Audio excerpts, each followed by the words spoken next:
So last week on the YouTube channel, I talked about how to reduce your inventory to simplify your homeschool for the lower grades, middle school and elementary school. And I asked if you guys wanted me to do a similar video about high school, and the answer was a resounding yes. So here I am. Hi everyone, I'm Pam Barnhill, and I have helped thousands of homeschoolers beat burnout, create doable systems, and bring more joy to their homeschool day. Welcome to my channel. Be sure to hit the subscribe button and the little bell to be notified whenever I have a new video. Okay, so let's chat about this idea of reducing the inventory in high school, or feeling like you don't have to do quite as much. And I realize with high school it gets a little trickier because we're often thinking about all of those credits that are required, putting things on a high school transcript, and getting ready to launch our kids into the world.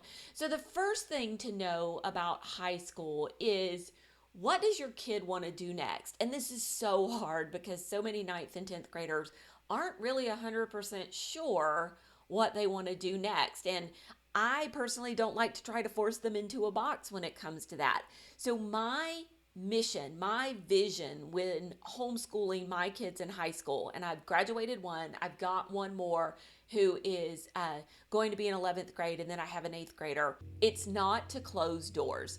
We don't know exactly what it is they're going to be doing next. None of them have really kind of like made up their mind as to which path they're going to travel. Well, except for the one who's graduated now. She knows what she's going to do, but none of the rest of them have. And so what we don't want to do is we don't want to close any doors to them. So right now, my daughter can decide she's going to go to technical school, she can decide she's going to enter the workforce, or she can decide she is going to start either a 2-year or a 4-year college, and all of those doors are still open to her based on what we did in high school. So just remember that.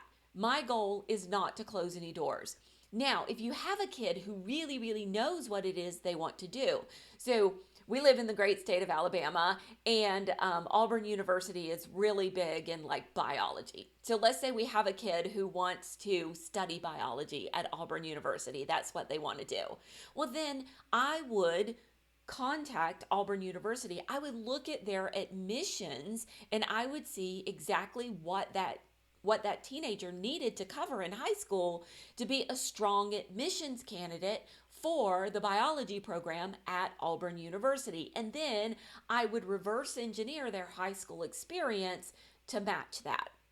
So that is exactly what I would do, and to make sure that we were kind of gearing things in that direction. So having said that, we kind of have two paths here. The kid who knows what they want to do and the kid who doesn't. And remember, the kid who knows what they want to do, maybe they know they're not going to a 4-year university. I have one child who is pretty sure that he wants to go to a technical school for a couple of years and get a job making the most money that he can, because he wants to be able to support himself and live on his own. Like, he's not looking to follow this great grand passion. He just wants to work so he can do what he wants to do. And that is completely okay too. So I'm setting that child up to be able to do that. So kind of getting an idea of what their goals are and knowing where they're going, then you can reverse engineer that high school program for them. Okay, so how can we make this a little less stressful and overwhelming? Well, that's the first thing, is know what it is they want to do, and then create their high school program based on that, without closing any doors. So it doesn't mean you've got to educate every child for Harvard or every child for a 4-year university. You could also look, there are 2 different high school diplomas in my state. One is a college prep high school diploma, which has more science and history credits, and the other one is a standard high school diploma, which has more elective credits. Okay, so how do we reduce some inventory? Couple tips for you. Number 1, everything counts. Everything counts in their high school years towards their transcript, towards their grades, towards the courses that they're taking in your homeschool. So if you have a 9th or 10th or 11th grader who just spends hours each week at the stables, and they are taking care of horses. They are teaching younger kids camps and classes. They are learning about animal husbandry and biology. They are riding horses in these equestrian competitions. You've got contributions to a number of different high school courses right there.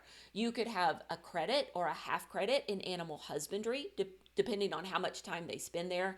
That's an elective. You have work that is going towards a biology credit, and then you could beef that up at home with some other readings and different things that they're doing for biology, but definitely count the hours that they spend there towards that biology credit. You've also got PE, because they are riding equestrian, and that is something that they're doing. That physical activity actually counts towards their PE credit. So be sure to count everything that they're doing towards these high school courses that they need. Let me give you another example. My daughter was on the search team for our archdiocese, and in this she was leading retreats for other kids. And she had to do public speaking. She had to write a speech. She had to get up and deliver that speech multiple times in a year. And that experience that she had in getting up and leading that particular group was well worth half a credit in public speaking on her transcript as a public speaking elective, because she did the retreat for 2 years. She did speeches at the retreats, she wrote the speeches, she practiced the speeches, she prepared, and she got up and delivered those different talks.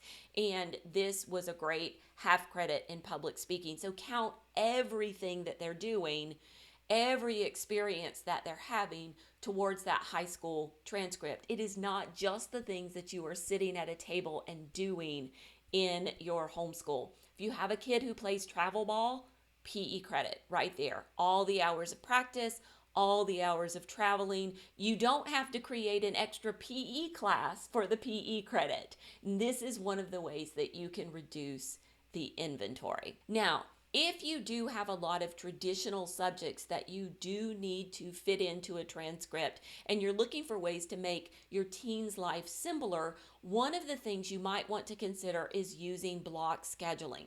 With a block schedule, you do 4 classes in the fall and 4 classes in the spring, as opposed to juggling 7 or 8 subjects at any given time.